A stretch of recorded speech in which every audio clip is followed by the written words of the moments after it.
Hello tout le monde, j'espère que vous allez bien et bienvenue dans cette petite vidéo update de début de semaine. Alors, je vais parler dans cette vidéo seulement de Bitcoin et d'Ethereum. Si vous voulez que je parle d'autres alts, n'hésitez pas à me mettre ça dans les commentaires. Je regarderai ça pendant la vidéo du week-end. Alors on a eu la clôture hier en mensuel qui était une clôture qui n'était pas négative du tout, dans le sens où on avait eu la chute et une remontée assez spectaculaire. Et le début de semaine, c'est-à-dire hier, s'annonçait assez bien jusqu'à maintenant. C'est-à-dire qu'on peut voir que si on continue à clôturer, enfin, on est resté encore 5 jours sur cette clôture, mais si on clôture dans le rouge, je pense qu'on a toutes les chances de venir chercher beaucoup plus bas en termes de prix et d'aller chercher sous les 10 000. Le problème, c'est que bien sûr, si on regarde ce chart, si on vient chercher sous les 10 000, si on va chercher sous ce support, pour le moment, ça, on va dire les 10 002 nous servent de support en hebdo. Si on vient chercher sous les 10 002 en hebdomadaire, je pense qu'on a toutes les chances de venir chercher dans un premier temps cette petite zone de consolidation qui serait 9005. Alors on sait qu'on a le gap s'y est mis à 9006, mais potentiellement dans la partie basse des 9000. En dessous de ça, on vient chercher les 8007, voire possiblement ici. Donc ça nous emmène assez bas, quoi. Donc en dessous des 8000. Je dis pas que ça va se passer, je dis simplement que c'est quelque chose qu'il faut garder à l'esprit si jamais on commence à se trader ici en dessous et qu'on reste assez longtemps sous cette zone. En effet, c'est le genre de scénario en termes de prix qui n'est pas impossible. Je dis pas que ça va se passer, je dis simplement que c'est pas impossible. Ce qui serait assez bullish du coup, c'est qu'on remonte la semaine assez rapidement. Et sinon, que même si on casse les 10 000, qu'on vienne remonter assez rapidement pour former une espèce de figure qui nous emmener plus haut. Sinon, le plus longtemps on restera sous les 10 000, voire aux 9 000, plus on aura de chance d'aller chercher des zones de prix qui sont plus basses. Et en fait, en termes de support-résistance, je pense qu'on pourrait même aller chercher quelque chose comme ça, là. Ouais, quelque chose comme ça. Ça, c'est compliqué. Mais on peut voir un support, même si on a un peu dépassé, support, résistance, bon pas de support, pas de résistance, mais ça c'est la zone que je regarderai parce que justement, entre ces deux-là, si on doit faire l'analyse complète, si on regarde support, c'est que dans cette zone-ci, véritablement on peut voir qu'on a eu un mouvement rapide, donc pas véritablement de niveau, un mouvement rapide, pas véritablement de niveau, un mouvement rapide et pas vraiment de niveau.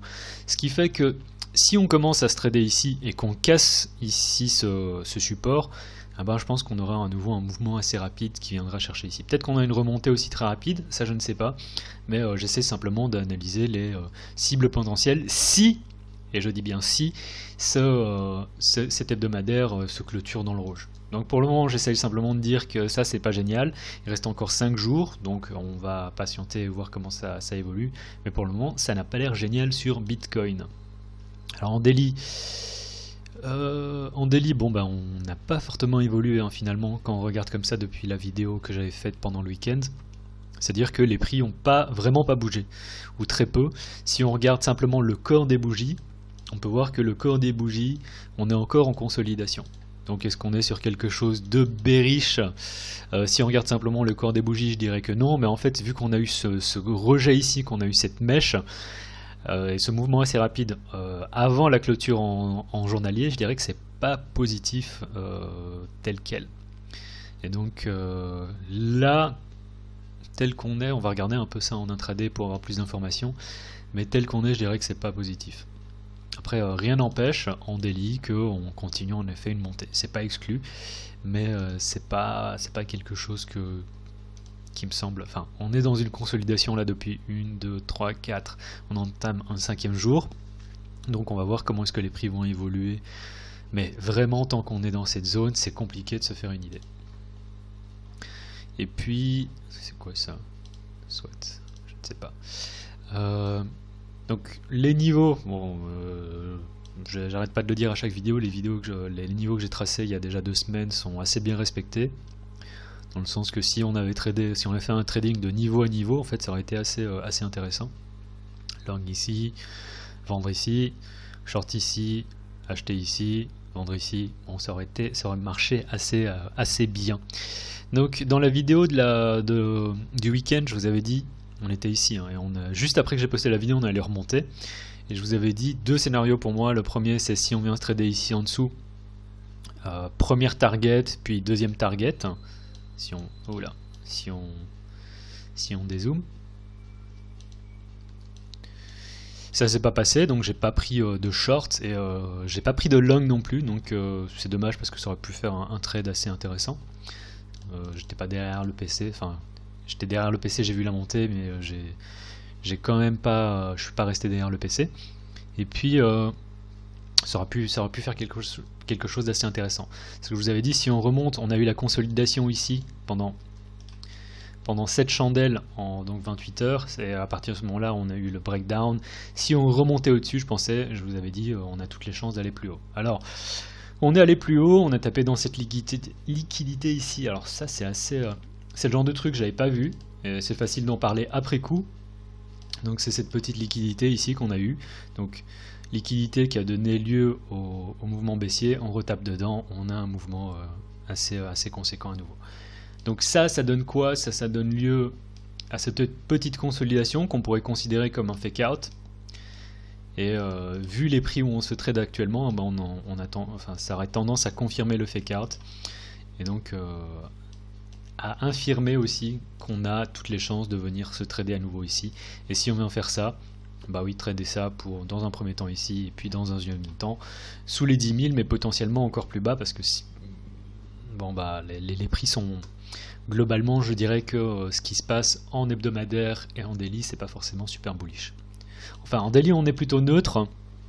En hebdo, on n'est pas encore bear, mais on a quelque chose qui se prépare d'une manière bearish. Et de toute façon, si on veut prendre un trade aussi sur l'échelle de temps hebdomadaire, je trouve que c'est totalement faisable à partir des niveaux où on est, en faisant un truc du genre, voilà, on sait très bien où le stop doit être, et en visant... on peut viser carrément plus bas, quoi, si on est dans une optique vraiment bear en hebdo. Donc ça ferait un trade à 3R où on n'a pas forcément, c'est une espèce de trade en swing parce qu'on n'a pas besoin d'être derrière les charts. Donc c'est quelque chose qui serait totalement prenable en soi. Personnellement, je préférais attendre qu'on vienne se trader ici en dessous pour avoir une confirmation supplémentaire. Donc voilà, Bitcoin globalement c'est super choppy. Je sais pas les gens qui ont tradé ce chop comment ils se débrouillent, mais pour moi, tant que j'ai pas de vraie on va dire de vraie confirmation, et la confirmation c'est quoi? C'est simplement qu'on vient se retrader à nouveau sous ce niveau, sous les 10 006.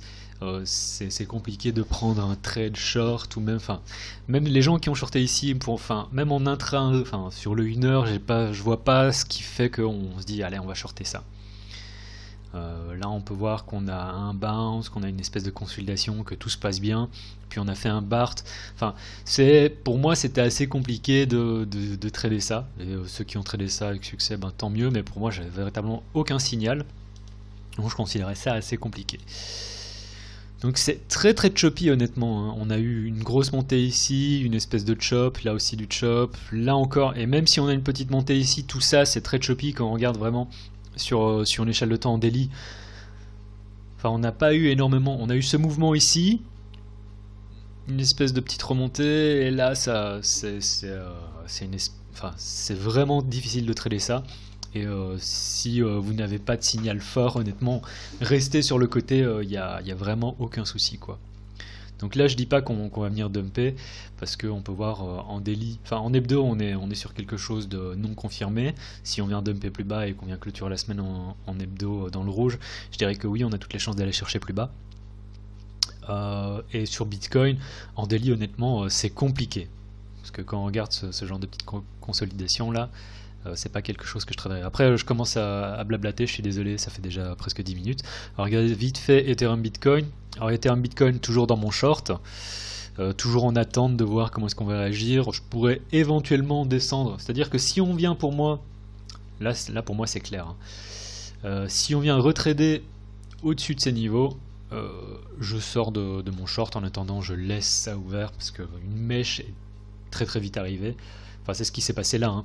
Je pense que n'importe qui aurait pu se dire allez, je mets mon stop ici au-dessus, pof, on se fait sortir, et c'est pour ça que j'essaie d'avoir des stops un peu plus larges.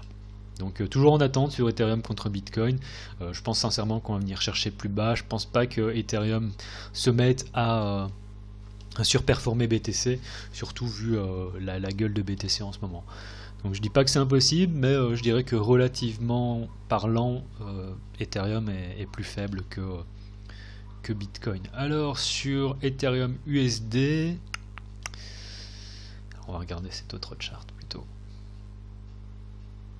Ouais, on est dans une zone, on peut voir, hein, là on a fait le retest. Là vraiment c'était joli retest. Hein. Enfin joli retest, dans le sens où vraiment on était chercher la liquidité, si on regarde en intraday. Et j'avais parlé de ça je pense il y a quelques semaines, et je l'ai pas pris du coup. J'en avais parlé je pense. Ouais, j'en ai parlé ici, du fait que on a toutes les chances. Alors je voyais cette résistance, support, donc résistance, résistance, support, support, support, cassure, retest de résistance, résistance, et j'avais parlé qu'on était ici d'une possibilité en fait de venir chercher au-dessus, de retester en tant que support, de faire un fake out et de redescendre, et que ça m'intéresserait de prendre éventuellement une position aux alentours de cette consolidation. Alors je l'ai pas fait, mais maintenant après coup je me dis que j'aurais dû suivre un plan de trade, parce qu'on a eu énormément de chop, et je me dis que j'aurais dû suivre un peu ce plan de trade, parce que du coup j'aurais pu avoir une entrée au 360, et ça aurait pu être assez intéressant par rapport à ce qu'on est actuellement. Alors on n'est toujours pas forcément bearish sur Ethereum contre l'USD non plus, mais c'est pas génial, hein. Le fait qu'on tape deux fois ici, que là on a un fake out, qu'on vient de redescendre, même si on a une structure de marché en 4 heures de sommets et de creux qui sont plus hauts les uns que les autres, qui sont en train de se former, je suis pas forcément bullish là-dessus. Donc je suis assez neutre, j'ai pas de setup en soi à prendre là-dessus. Donc je préfère pas trop en parler. Je suis toujours dans ce short Ethereum contre Bitcoin. Je trouve que Bitcoin est dans une situation un peu neutre. Et Ethereum du coup aurait tendance à être un peu plus bearish que Bitcoin, mais sans forcément grande conviction, vu qu'on n'est pas non plus dumpé pour le moment sur Ethereum contre BTC. Donc voilà, c'est tout pour cette petite vidéo update. J'espère que ça vous aura un peu aidé. Honnêtement, si vous savez pas quoi trader, si vous savez pas où les prix vont aller, restez sur le côté, c'est encore la meilleure des choses que vous puissiez faire pour éviter de trader ce chop ici. Donc voilà, c'est tout pour la vidéo de lundi-mardi, vu qu'il est assez tôt, mardi. Comme toujours, n'hésitez pas à me mettre un like si vous êtes intéressé par PrimeXBT. C'est toujours notre sponsor, il y a le lien dans la description. Si vous avez des questions, dans les commentaires. C'était le Cryptographe en vous souhaitant une bonne semaine. Tchuss.